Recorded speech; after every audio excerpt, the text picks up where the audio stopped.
Bismillahirrahmanirrahim. Assalamu alaikum dear students. I am Mohsin Munawwar, your biology teacher for MD-CAT session. आज के इस lecture में हम test number 3 discuss करेंगे जिसका सिलेबस है मसल एंड मूवमेंट। तो चलिए टेस्ट की तरफ चलते हैं। क्वेश्चन नंबर 1 है जी, functional unit of contractile system in skeletal muscle is alpha myofibril, beta sarcolemma, Charlie A band and delta sarcomere. In this question contractile system का वर्ड इस्तेमाल किया गया। जैसा कि हमने अपने लेक्चर में ये पढ़ा था कि functional unit of sarcomere is actually smallest contractile unit. तो किसी भी मसल का जो स्मॉलेस्ट कॉन्ट्रैक्टाइल यूनिट होता है दैट इज सार्कोमेर। जैसा कि आप इस गिवन डायग्राम में देख सकते हैं कि एक जो सार्कोमेर है that is present between two consecutive Z lines. तो एक जी लाइन ये है, दूसरी जी लाइन ये है। इन दोनों के दरमियान में जो consecutive structure, consecutive Z line के दरमियान जो स्ट्रक्चर बनता है that is actually considered as sarcomere.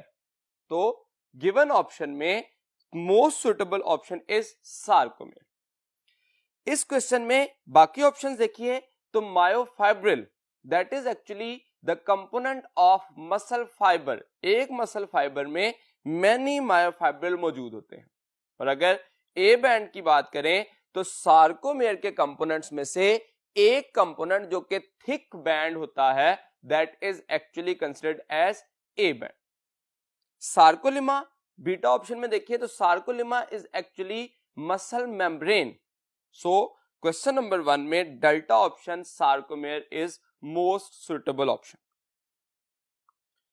Question number 2 पे आइए। Dash is the thickest part of muscle between origin and insertion. Alpha ligament, beta tendon, Charlie belly and delta myofilament. In this question, we are discussing about the structure of a muscle. एक muscle के 3 basic components होते हैं जिसमें insertion, origin and belly. So we will go with the option Charlie. Belly will be the right option. बाकी options में देखिए तो ligament, alpha जो है लिगामेंट एक कनेक्टिव टिश्यू का नाम है जो कि बोन टू बोन अटैचमेंट में रोल प्ले करता है। Tendon that is also a connective tissue that is present between muscle and bone. Delta option में मायोफिलामेंट्स डिस्कस किया गया। Myofilament are actually filaments of muscle जो कि 2 तरह के होते हैं, thick filament and thin filament. Question number 3 पे आइए। Which one of the following is also considered as muscle cell? Given options में है alpha myofibril, beta muscle bundle, Charlie muscle fibre and delta is myofilament. तो इन given options में से Charlie muscle fibre that is also considered as a muscle cell. बाकी options देखिए तो myofibril, एक muscle cell में मैनी मायोफाइब्रिल होते हैं which contain myofilaments. Muscle bundles contain thousands of muscle cell। और डेल्टा ऑप्शन में myofilaments, thick and thin filaments की बात की गई। तो इस क्वेश्चन में क्वेश्चन नंबर 3 का जो गिवन ऑप्शन है that is Charlie muscle fibre. Question number 4, dash consist of many thread like structure called myofilaments. Alpha muscle bundle, beta myosin filament, Charlie myofibril and delta sarcomere. इस question में हमें यह बात पूछी गई कि थ्रेड लाइक स्ट्रक्चर्स जो हैं वो किस में मौजूद होते हैं। तो that is actually myofibril. Many thread like structures called myofilaments. तो मायोफिलामेंट्स की जो कनेक्टिविटी है उसकी कलेक्शन को नाम दिया जाता है मायोफाइब्रिल्स।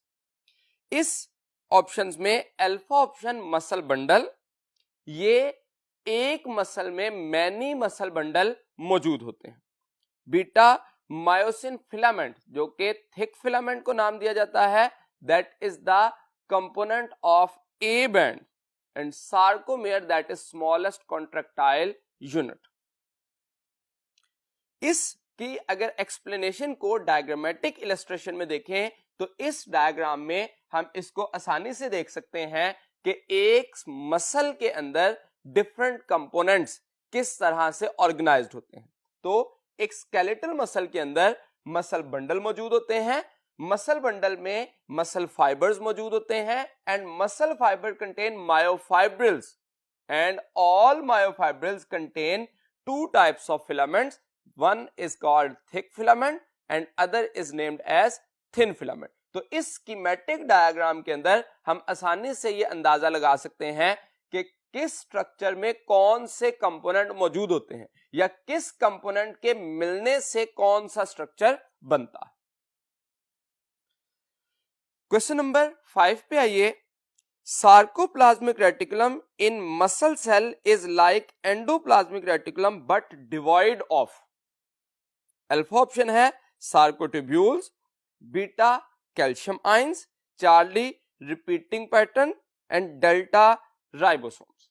तो ये क्वेश्चन आपके चैप्टर 16 में पेज नंबर 41 पे दिए गए येलो बॉक्स में से लिया गया है, जिसमें एग्जैक्टली ये लाइन लिखी गई कि endoplasmic reticulum of skeletal muscle devoid of ribosomes. So sarcoplasmic reticulum is actually same as smooth endoplasmic reticulum because it has no ribosomes on its surface। Question number 6 पे आइए। In each sarcomere a series of dash and dash band are evident along the length of each myofibril। Alpha option है thick dark, beta option है thin light, Charlie option है dark light, and delta dark thin. तो actually bands की बात की गई है तो बैंड्स आर ऑलवेज डार्क और लाइट। तो series of dark and light bands will be present, जो कि राइट ऑप्शन होगी चार्ली। क्वेश्चन नंबर 7 पे आइए। Pick up the range of diameter of skeletal muscle fibre. तो अल्फा ऑप्शन है 1 to 2 micrometre, beta 7 to 8 micrometre, Charlie 5 to 10 micrometre, and delta 10 to 100 micrometre. तो इस question में मसल फाइबर या muscle cell का diameter पूछा गया, जो कि तकरीबन 10 to 100 माइक्रोमीटर कंसिडर किया जाता है, और उसके मुकाबले में मायोफाइब्रिल का डायमीटर हमने पढ़ा था दैट इज 1 to 2 माइक्रोमीटर। तो इस क्वेश्चन में हम राइट ऑप्शन डेल्टा चूज करेंगे, 10 to 100 micrometre. Question number 8। The thin filament extend across the dash and partly in dash. Alpha है A band and I band, beta है I band and M line, Charlie है A band and G line, and delta is I band and A band. इस question में हमें thin filament की position के बारे में पूछा गया। तो अगर हम इस डायग्राम के जरिए थिन फिलामेंट को देखना चाहें तो that blue lines are actually formed for the thin filament. हम इस डायग्राम में ये जानते हैं कि एक जो स्ट्रक्चर बनता है उसमें सिर्फ ये हिस्सा जो कि ओनली थिन फिलामेंट पर मुश्तमिल होता है that is called as I band. तो अगर आप थिन फिलामेंट देखें तो आई बैंड में भी मौजूद है, और उसके साथ साथ जो कंप्लीट स्ट्रक्चर है up to the thick filament A band, इसमें भी मौजूद है। तो दोनों स्ट्रक्चर्स में मौजूद है, आई बैंड में मौजूद है and partly in the A band. तो हम इसमें ऑप्शंस किसकी तरफ जाएंगे? Delta I band and partly fraction small portion of the I band is present in the A band. तो आई बैंड के हिस्सा जो थिन फिलामेंट है उसकी स्मॉल पोर्शन, स्मॉल प्रोपोर्शन मौजूद होती है ए बैंड के। क्वेश्चन नंबर 9 पे आइए। Each a band has lighter strip in its mid section called alpha है M line, beta Z line, Charlie sarcomere and delta H zone. तो इस question में हमें ए बैंड की स्ट्रिप के बारे में पूछा गया। The part which is in the mid section of A band, जो कि ओनली थिक फिलामेंट पर मुश्तमिल होगा, उस हिस्से की बात की जा रही है। तो that is actually considered as H zone, जिसको हम हेले या ब्राइट जोन का नाम देते हैं। तो इस क्वेश्चन में delta option that will be the right option, H zone. उसके मुकाबले में बाकी ऑप्शन देखिए तो एम लाइन दैट इज मिटलिशेबे, जर्मन वर्ड से ड्राइव किया गया है, that is middle of the thick band. तो अगर ब्लैक डॉटेड लाइन देखिए तो that is actually represented as M line, और उसके मुकाबले में जी लाइन जो है दैट इज अ ज्वेशन in between, that is present between the thin filament और middle of the thin filament. तो हमें तीनों लाइंस को जो है जी लाइन, प्रेजेंट बिटवीन और mid of the thin filament. M line के लिए दूसरा लफ्ज जो इस्तेमाल किया जाता है that is also, that is present in the middle of या सेंटर ऑफ सार्कोमेयर। एक सार्कोमेयर के दरमियान में जो लाइन बनती है that is also named as M line और मिडल लाइन। क्वेश्चन नंबर 10 पे आइए। The shape of skeletal muscle cell और fibre is alpha branched, beta cylindrical, Charlie spindle and delta is spindle और सिलेंड्रिकल। तो एक्चुअली शेप ऑफ मसल की हमने बात की थी, तीनों टाइप के जो मसल्स हैं उनकी शेप डिफरेंट होती है। Smooth muscles are spindle in nature, cardiac muscles are branched और स्केलेटल मसल्स आर स्पिंडल और cylindrical.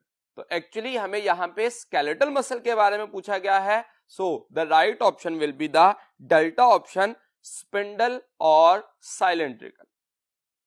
Question number 11, the thick filament in a myofibril of muscles are composed chiefly of, mainly component, chief component of thin filament, thick filament की बात की जा रही है कि thick filament in a myofibril is chiefly composed of. Alpha option है myosin molecule, beta option है actin molecule, Charlie troponin molecule and delta tropomyosin molecule. तो क्योंकि थिक फिलामेंट की बात की गई है तो थिक फिलामेंट का chief component myosin molecule consider किया जाता है। So right option is alpha. Question number 12, the dash are about 7 to 8 nanometre in diameter. Alpha intermediate filament, beta microfilaments, Charlie thick filament and delta thin filament. In given option में जो हमारे muscle के structure में दो words इस्तेमाल किए गए हैं that is thick filament and thin filament. तो थिक फिलामेंट का जो डायमीटर था that was almost 16 nanometre and thin filament का जो डायमीटर है that is 7 to 8 nanometre. So in given options delta option is the right option. बाकी options को देखिए, intermediate filament and microfilaments, these are the components of cytoskeleton, जिसमें intermediate filament का diameter almost 10 nanometre तक consider किया जाता है, और उसके मुकाबले में माइक्रोफिलामेंट्स का डायमीटर 3 to 4 नैनोमीटर तक कंसिडर किया जाता है। So 7 to 8 nanometre in diameter is actually thin filament. Question number 13, each myofibril has light and dark bands which gives the fiber its stripped appearance. Because of this, dash muscles are also called striated muscles. तो अगर हम skeletal muscles को देखें तो उनकी appearance regular light and dark bands रखती है. That regular light and dark bands give them striation. Regular striation मौजूद होती है. तो इन given options में देखिए तो alpha cardiac, beta smooth, Charlie skeletal and delta circular. तो जैसे मैंने एक्सप्लेन किया कि जो स्केलेटल मसल्स हैं they have regular striation as light and dark band. तो इन गिवन ऑप्शंस में से skeletal will be the right option. Cardiac muscles are actually striated but their striations are irregular because of their branching. But smooth muscles are non-striated. इनको smooth का नाम ही इसलिए दिया जाता है because they appear smooth. Their appearance is plain. They have no any light or dark bands. Question number 14 पे आइए. Troponin is a complex of dash polypeptide chains. Alpha 2, beta 3, Charlie 4 and delta is the 5. तो इस question को अगर हम इस thin और thick filament के स्ट्रक्चर में देखें तो आसानी से उस स्ट्रक्चर को आइडेंटिफाई कर सकते हैं कि इस थिन फिलामेंट के अंदर 3 किस्म की प्रोटीन्स मौजूद हैं. एक एक्टिन, ट्रोपोमायोसिन एंड ट्रोपोनिन. तो इसमें ये जो रेड डॉट्स शो किए गए दीज आर एक्चुअली ट्रोपोनिन जो कि ग्लोबुलर प्रोटीन्स होती हैं जो कि 3 सब यूनिट पर मुश्तमिल होती हैं. तो हम ट्रोपोनिन के लिए ये कह सकते हैं that is made up of 3 sub units. तो राइट ऑप्शन क्या होगा? That will be beta 3. Question number 15 पे आइए.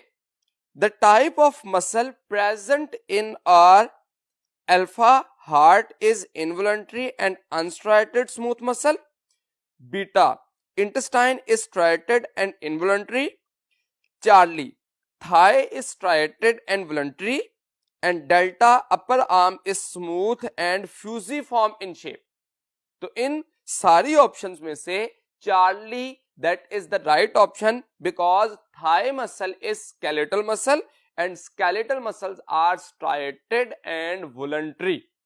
उसके मुकाबले में हार्ट का स्ट्रक्चर जो है वो एक्चुअली कार्डिक मसल है लेकिन वहां पे स्मूथ मसल का लफ्ज लिखा गया इस वजह से इसको गलत कंसीडर किया जाएगा. Intestine contain involuntary smooth muscles. So smooth muscles are actually non striated. तो बीटा ऑप्शन में स्ट्राइटेड का वर्ड मेंशन किया गया जिस वजह से ये ऑप्शन कंसीडर नहीं की जा सकती. उसके मुकाबले में डेल्टा में upper arm is smooth muscle. That is not a smooth muscle. Upper arm contains skeletal muscle.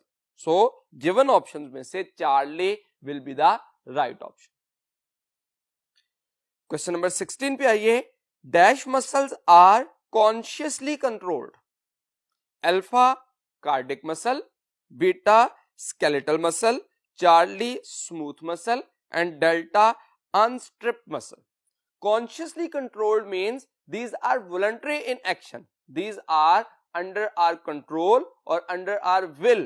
जिसको हम अपनी मर्जी से कंट्रोल कर सकते हैं वो कॉन्शियसली कंट्रोल्ड मसल्स कहलाएंगे. और हम ये जानते हैं कि skeletal muscles are consciously controlled. Skeletal muscles को हम अपनी मर्जी से कंट्रोल कर सकते हैं. उसके मुकाबले में कार्डिक इनवॉलंटरी होते हैं.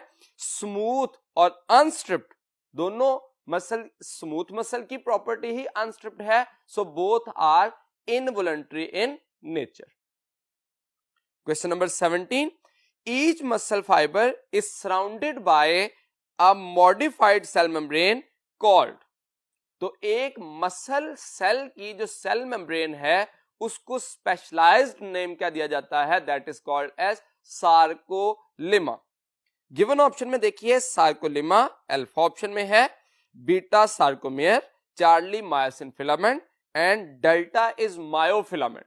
तो इन गिवन ऑप्शन में जो मॉडिफाइड नेम है cell membrane of muscle cell का, that is called as sarcolemma. उसके मुकाबले में सार्कोमेयर के बारे में हम पहले डिस्कस कर चुके कि that is the smallest contractile unit of a muscle cell.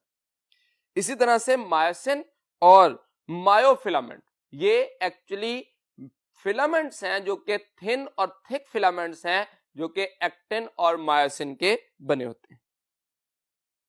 Question number 18, the structure which join a muscle to a bone is called alpha tendon, beta ligament, Charlie belly and delta sarcolemma. तो इन given options में जो muscle to bone attachment के लिए इस्तेमाल होता है that is a tendon. तो अगर आप इस डायग्राम में देखें तो हमने एक बोन को मसल के साथ, स्केलेटल मसल के साथ जो एसोसिएट किया, उसके लिए जो स्ट्रक्चर, एक कनेक्टिव टिश्यू जो कि नॉन इलास्टिक होता है, that is attached with the structure of the muscle to bone attachment. तो एक मसल को बोन के साथ अटैच करने के लिए जो non elastic connective tissue attach होता है that is called as tendon. बाकी ऑप्शन देखिए, beta that is ligament, Charlie belly and delta sarcolemma. जैसा कि हम प्रीवियस क्वेश्चन में ये बात कर चुके हैं कि ligament is also a connective tissue but it is present between two bones. तो बोन टू बोन अटैचमेंट के लिए जो खास तौर पर अटैचमेंट होती है that is called as ligament. जैसे कि अगर आप अपने फिंगर्स के जो बोन्स की अटैचमेंट है इनमें देखिए तो खास तौर पर जो इन बोन्स को एक दूसरे के साथ अटैच किया गया है that is actually by the help of ligaments. Question number 19, dash can polarise visible light, alpha H zone of sarcomere, beta M line of sarcomere, Charlie I band of sarcomere and delta A band of sarcomere। तो इन options में हमें actually जो polarise करता है band light को उसके बारे में पूछा गया। तो हम ये जानते हैं ए बैंड जो कि ये कंप्लीट बैंड का हिस्सा है, इस ए बैंड को एन आइसोट्रॉपिक भी कहा जाता है और that anisotropic is actually considered as polarised. तो ए बैंड इसलिए इसको नाम दिया जाता है because it is anisotropic जो कि लाइट को पोलराइज कर सकता है, और उसके मुकाबले में जो आई बैंड है that is isotropic, that can not polarise the light. Question number 20 पे आइए, each muscle fibre is a long cylindrical cell with multiple oval nuclei arranged just beneath its alpha sarcomere, beta sarcolemma, charlie nuclear envelope and delta is sarcoplasmic reticulum। तो ये जब हम properties of muscle पढ़ रहे थे तो उसमें skeletal muscle में हमने ये कहा था कि nuclei are arranged just beneath the cell membrane of skeletal muscle cell. तो ये जो न्यूक्लियाई हैं वो ओवल होते हैं और उसके साथ साथ इनकी location just beneath the cell membrane होती है। तो राइट ऑप्शन क्या होगा, सेल मेम्ब्रेन और सार्कोलेमा। तो beta option sarcolemma that is cell membrane of muscle cell, उसके जस्ट beneath ओवल न्यूक्लियाई मौजूद होंगे। Question number 21, the function of calcium ion in muscle contraction is to alpha bind to troponin molecule and cause them to move, beta aid in transmission of nerve impulse, charlie polarize visible light and delta bind to tropomyosin molecule and cause them to move from cross bridges। तो actually इस question को हम अपने previous lecture में भी discuss कर चुके थे। ये क्वेश्चन हमारे यूएचएस के 2019 के पेपर से ही लिया गया है जिसमें यह बात पूछी गई कि कैल्शियम आयन का फंक्शन क्या है। सबसे पहले हम जब मैकेनिज्म की बात करते हैं तो उसमें हमने कैल्शियम आयन का मेन रोल देखा था, दैट इज ऑलवेज एसोसिएटेड और bind with the third component of troponin. जो ट्रोपोनिन सी मॉलिक्यूल है उसके साथ कैल्शियम आयन बाइंड करता है और कैल्शियम आयन की बाइंडिंग की वजह से ट्रोपोनिन मॉलिक्यूल की काज देम टू मूव। तो ट्रोपोनिन मॉलिक्यूल को जो मूव करने के लिए कैल्शियम आयन रोल प्ले करता है। So in the given options alpha will be the most suitable option. Question number 22, where can we find Z line in the fine structure of skeletal muscles myofibril? Alpha in the mid of A band, beta in I band, Charlie in the mid of H zone and delta along the I band। तो इसमें actually location of G line पूछी गई। तो अगर आप इस diagram में देखें तो जी लाइन इज अ सुजेशन आयन between, तो that is present at the middle of the thin filament। तो thin filament को जो बाइसेक्ट करती है लाइन उसको नाम दिया जाता है G line. Question number 23, during contraction phase which part of sarcomere is brought closer together? Alpha I band, beta A band, Charlie Z line and delta H zone। तो अब इस केस में भी ये पूछा गया कि सार्कोमेयर के स्ट्रक्चर में जो क्लोजर कॉन्ट्रैक्शन फेज की बात की गई। तो अगर आप इस डायग्राम में देखें तो रिलैक्स से कॉन्ट्रैक्टेड स्ट्रक्चर को शो किया गया। इस सारे स्ट्रक्चर में हम आसानी से ये देख सकते हैं कि जो जी लाइन का स्ट्रक्चर है वो come closer to each other.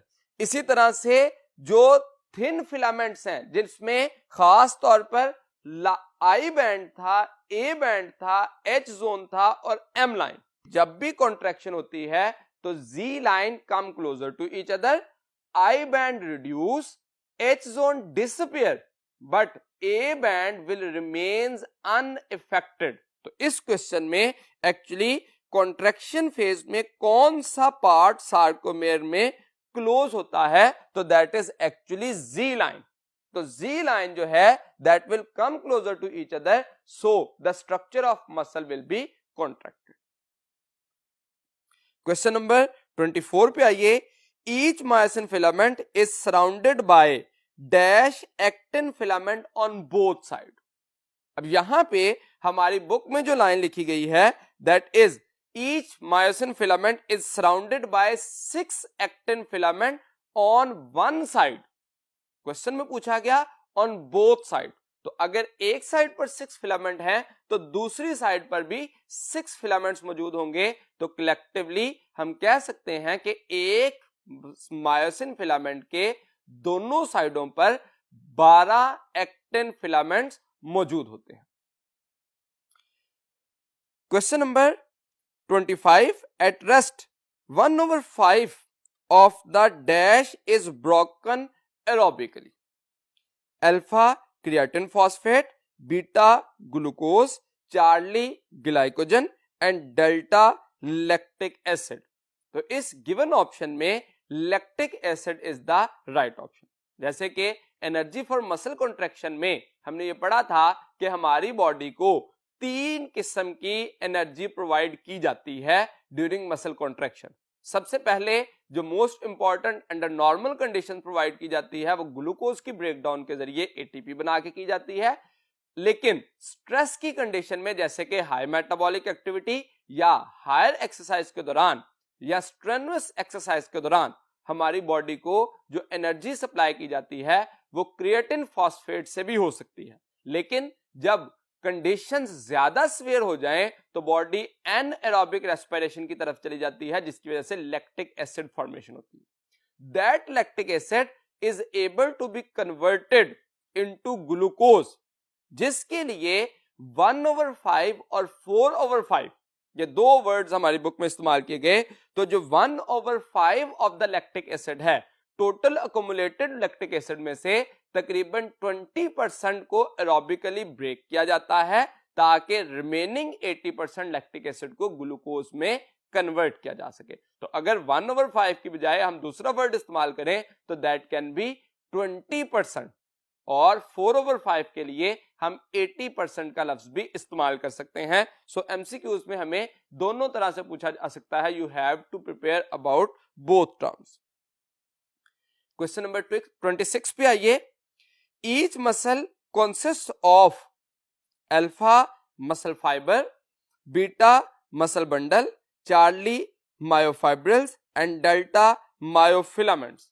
तो इस क्वेश्चन में दोबारा से तरतीब का पूछा गया है, स्कीमेटिक वे का पूछा गया है कि एक मसल के अंदर कौन सी चीज मौजूद होती है। तो जैसा कि हम इस डायग्राम में अर्लियर ये डिस्कस कर चुके हैं कि एक स्केलेटल मसल के अंदर मैनी मसल बंडल्स होते हैं और एक मसल बंडल के अंदर मैनी मसल फाइबर्स होते हैं और एक मसल फाइबर में मैनी मायोफाइब्रल्स होते हैं। तो इस क्वेश्चन के अंदर हमें बात ये पूछी गई है कि एक मसल किन पर मुश्तमिल होता है। तो one muscle actually consist of many muscle bundles. Question number 27, rigor mortis occurs due to the deficiency of water, beta calcium, Charlie oxygen and delta ATP. तो इस क्वेश्चन में रिगर मोर्टिस के बारे में हम जानते हैं, that is stiffness of the body due to the unavailability of ATP after death. तो डेथ के बाद एटीपी ना मिलने की वजह से बॉडी का स्टिफ हो जाना रिगर मोर्टिस कहलाता है। सो 27 में राइट ऑप्शन होगा delta option ATP. Question number 28, an action potential in a muscle fiber causes the release of calcium ions from A.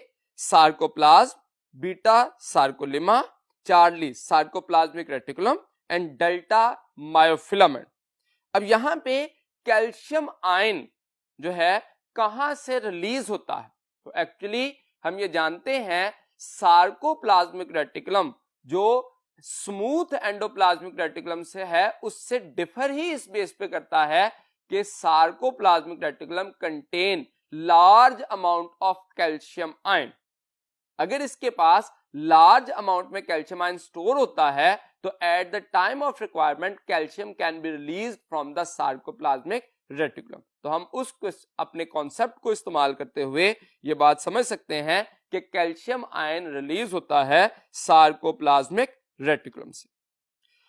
Question number 29, the thousands of T tubules of each muscle cell are collectively called alpha triad, beta muscle system, Charlie T system and delta is sarcoplasmic reticulum।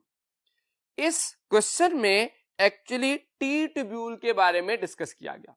जैसा कि हम पहले ये बात पढ़ चुके हैं कि बुनियादी तौर पर 3 टर्म्स को समझना जरूरी है इस प्रोसेस को, मैकेनिज्म ऑफ कॉन्ट्रैक्शन को जानने के लिए, जिसमें सबसे पहले T tubule, then T system and third one is triad.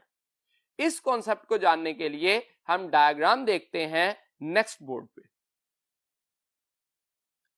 Ji students, इस बोर्ड पे आप आसानी से एक डायग्राम देख सकते हैं जिसमें बुनियादी तौर पर सार्कोलेमा से, ये सार्कोलेमा का जो स्ट्रक्चर है उसको खास तौर पर इनवर्ड डीप हॉलो, इनवर्ड जो डीप हॉलो ट्यूब्स आई हैं, these are actually considered as T tubule. अब ये T tubule along the length of the muscle fiber thousands of T tubules बनती हैं and all these T tubules are collectively named as T system। और जैसा कि मैंने जिक्र किया कि ट्रायड इज अनदर टर्म जो कि यहां पे हमें अंडरस्टैंड करनी चाहिए कि टी ट्यूब्यूल के एडजेसेंट जो सार्कोप्लाज्मिक रेटिकुलम है उनके टर्मिनल पोर्शन को इकट्ठा नाम दिया जाता है ट्रायड। हम ट्रायड का लफ्ज ट्राई से ये याद रख सकते हैं, that is actually 3 component. 3 component कौन कौन से हैं? एक टी ट्यूब्यूल है और 2 उसके एडजेसेंट टर्मिनल पोर्शन है सार्कोप्लाज्मिक रेटिकुलम के। तो सार्कोप्लाज्मिक रेटिकुलम के टर्मिनल पोर्शन जो हैं उसके साथ साथ ट्रायड का स्ट्रक्चर भी मौजूद होता है। Now question number 30। Question number 30 में supply of ATP is maintained by the aerobic breakdown of alpha glucose, beta creatine phosphate, Charlie glycogen and delta lactic acid. तो एरोबिक ब्रेकडाउन, एरोबिक रेस्पिरेशन हमेशा जो process glucose को as a substrate इस्तेमाल करते हुए glycolysis, Krebs cycle और electron transport chain के जरिए ये प्रोसेस परफॉर्म किया जाता है, जिससे एक ग्लूकोज के मॉलिक्यूल से एटीपी की प्रोडक्शन की जा सकती है। सो क्वेश्चन नंबर 30 में alpha will be the most suitable option. Question number 31, term हेले means alpha dark, beta hollow, Charlie compact and delta bright. तो ये हेले एक्चुअली ब्राइट मतलब है इसका, जो कि जिसका फर्स्ट लेटर जो है वो इस्तेमाल किया जाता है for denomination of H zone. तो H zone actually bright zone है, जिसको हम हेले जोन का नाम भी देते हैं। Question number 32, majority of muscles tissue in human body is of alpha smooth type, beta circular type, Charlie cardiac type and delta skeletal type. तो ह्यूमन बॉडी की बात हो रही है। ह्यूमन बॉडी के केस में टोटल 650 मसल्स मौजूद होते हैं, लेकिन हमारा एंडोस्केलेटन होने की वजह से, बोनी स्केलेटन होने की वजह से majority of the muscles are associated with the bones, so majority of the muscles are considered as skeletal muscle. Question number 33, dash remains fixed during muscle contraction, alpha insertion, beta belly, charlie origin and delta tendon.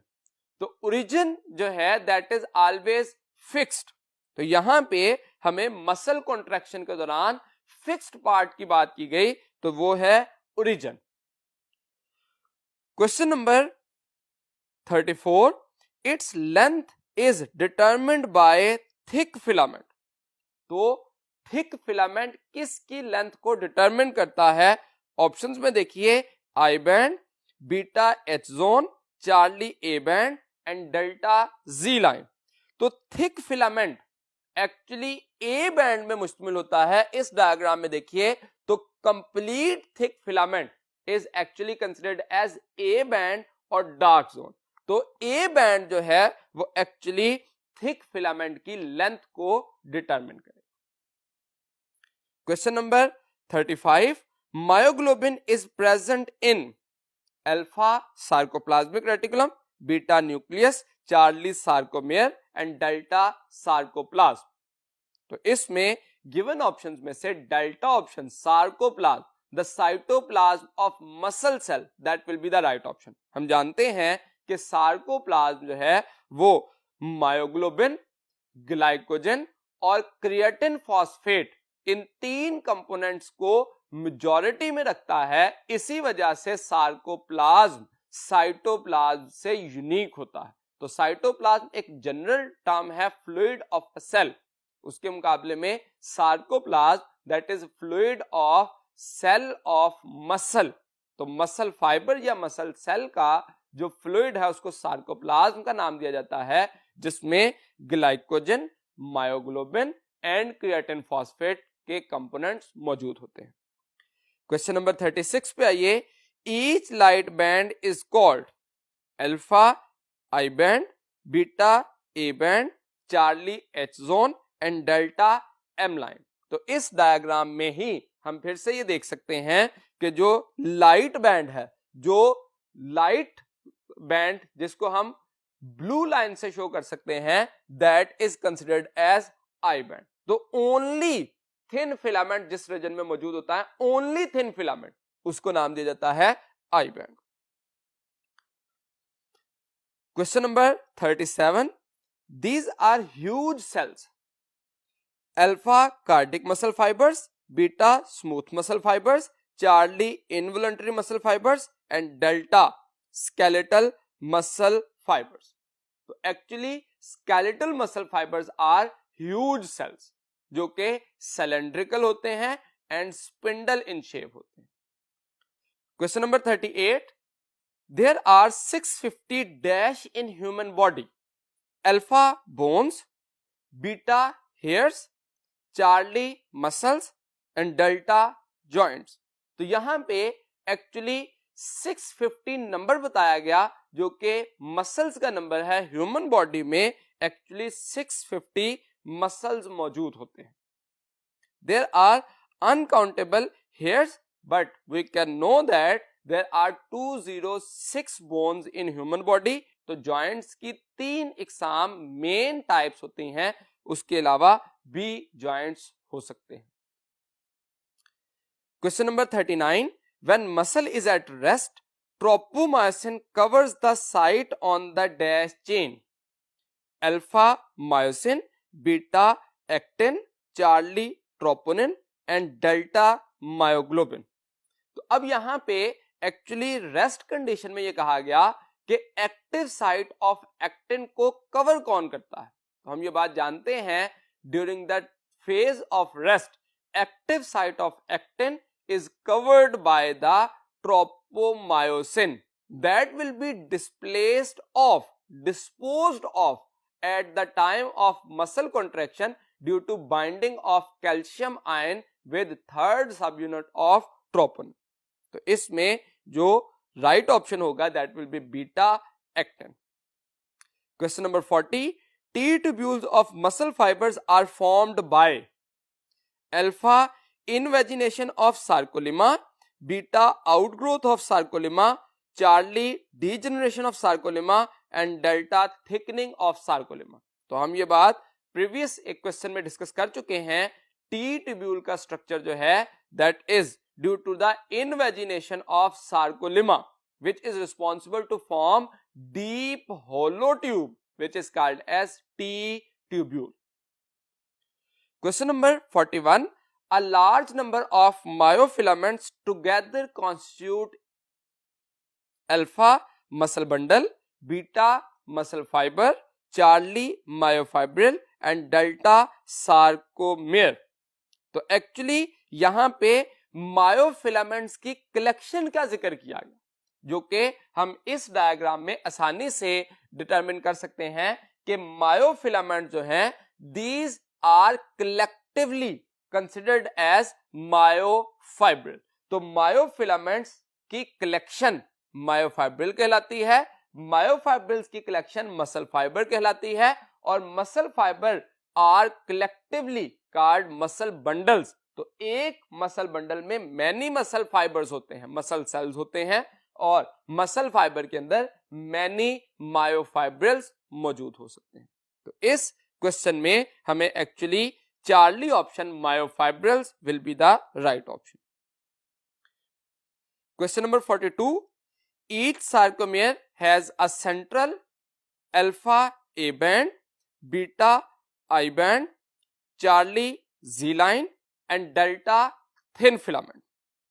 तो इस question में हमें sarcomere का central part पूछा गया। तो एक sarcomere का स्ट्रक्चर जो कि कंजेक्टिव जी लाइंस के दरमियान है, उसके सेंट्रल पार्ट में ए बैंड मौजूद होता है या थिक फिलामेंट मौजूद होता है। तो इस क्वेश्चन में alpha will be the right option. Question number 43, all the muscle fibres triggered by a single neuron contract simultaneously as a single alpha associated unit, beta sensory unit, charlie motor unit and delta inter unit। तो actually muscle fibre जो हैं वो single neuron से connected होते हैं और simultaneously action potential achieve करते हैं। तो उसको कलेक्टिवली नेम दिया जाता है मोटर यूनिट। ये कल हमने अपने लेक्चर में डिस्कस किया था कि एक्चुअली जो मसल फाइबर है वो एक से ज्यादा मसल फाइबर्स एक ही मोटर न्यूरॉन के साथ एसोसिएटेड होते हैं और उसको नाम दिया जाता है motor unit. Question number 44, Z line lies between two conjunctive alpha thick filament, beta thin filament, Charlie myosin filament and delta microfilament. तो इस क्वेश्चन में जी लाइन लाइज बिटवीन, तो जी लाइन जो है वो कहां पे मौजूद होती है, that is present between the, at the middle of the thick filament, thin filament और आई बैंड। तो आई बैंड के दरमियान में ये मौजूद होती है, जिसको हम थिन फिलामेंट का नाम भी देते हैं। सो क्वेश्चन नंबर 44 में राइट ऑप्शन होगा B, thin filament. Question number 45, the synapse formed between a motor neuron and a muscle fiber is called alpha neurojunction, beta neuromuscular junction, charlie muscular junction and delta interjunction। तो actually that is synapse is the junction, और जब synapse की बात की जाएगी between neuron and muscle, तो हमें दोनों का लफ्ज इस्तेमाल करना होगा neuromuscular junction। So in this case, right option will be beta, neuromuscular junction. Question number 46. A red pigment that store oxygen within the muscle cell is called alpha glycogen, beta hemoglobin, charlie muscle hemoglobin and delta creatine phosphate। We know that oxygen carrying and oxygen storing substance is hemoglobin।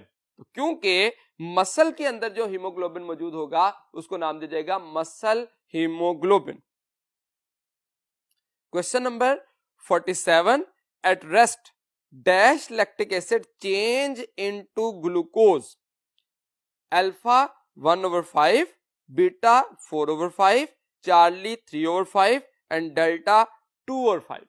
तो actually जो lactic acid जमा हो जाता है जैसे ही हम rest की condition में आते हैं, उस लैक्टिक एसिड का 1/4 पार्ट इस्तेमाल होता है एरोबिक ब्रेकडाउन में, ताकि रिमेनिंग 4/5 पार्ट को कन्वर्ट किया जा सके ग्लूकोज में। तो एक्चुअली टोटल लैक्टिक एसिड में से कितना लैक्टिक एसिड ग्लूकोज में कन्वर्ट होगा, तो दैट इज एक्चुअली 4/5 या 80% lactic acid will be converted into the glucose. Remaining 20% will be utilized during aerobic breakdown for conversion of lactic acid into glucose. Question number 48, troponin binds to all of the following except alpha calcium ion, beta actin, charlie tropomyosin and delta myosin। तो इसमें actually जो troponin के सब units हैं, 3 components हैं, उनकी बात की गई। तो तीनों कंपोनेंट में एक कंपोनेंट एक्टिन के साथ जुड़ा होता है, दूसरा ट्रोपोमायोसिन के साथ जुड़ा होता है और थर्ड कंपोनेंट फ्री रिसेप्टर रखता है ताकि उसके साथ कैल्शियम बाइंड कर सके। तो मायोसिन के साथ किसी किस्म का कोई सब यूनिट अटैच नहीं होता, तो इसमें एक्सेप्शनल केस क्या होगा, myosin. Question number 49, it extend the entire length of the A band of sarcomere, alpha actin filament, beta thin filament, charlie thin and thick filament and delta central thick filament। तो actually entire length of A band में जो structure मौजूद होता है, that is the A band entire length will contain the thick filament. तो एक complete thick filament के पास, एक कंप्लीट ए बैंड के पास थिक फिलामेंट भी होता है और पार्टली ओवरलैप्ड थिन फिलामेंट भी मौजूद होता है। तो इसलिए हम इसका option delta central thick filament consider करेंगे। Question number 50, a mechano enzyme protein that in the form of thick filament interact with actin to bring about the contraction of muscle cells called alpha troponin, beta actin, charlie myosin and delta myoglobin। ये question actually book की lines में ऐसा mechano enzyme का जिक्र नहीं किया गया, लेकिन अगर आप ग्लॉसरी में जो मायोसिन की डेफिनेशन दी गई है उसमें देखेंगे तो एग्जैक्टली सेम वर्ड्स मेंशन किए गए। तो आप अपनी प्रिपरेशन के लिए लाजमन ग्लॉसरी को भी सर्च कीजिए, फिगर्स के कैप्शन को देखिए और डायग्राम के अंदर बने हुए फ्लो चार्ट पे फोकस कीजिए ताकि उसके क्वेश्चंस को भी आसानी से सॉल्व किया जा सके। सो द लास्ट क्वेश्चन जिसका आंसर है Charlie myosin. So dear students, hope so you are able to understand the muscle and movement topic after the discussion of this test. Allah Hafiz.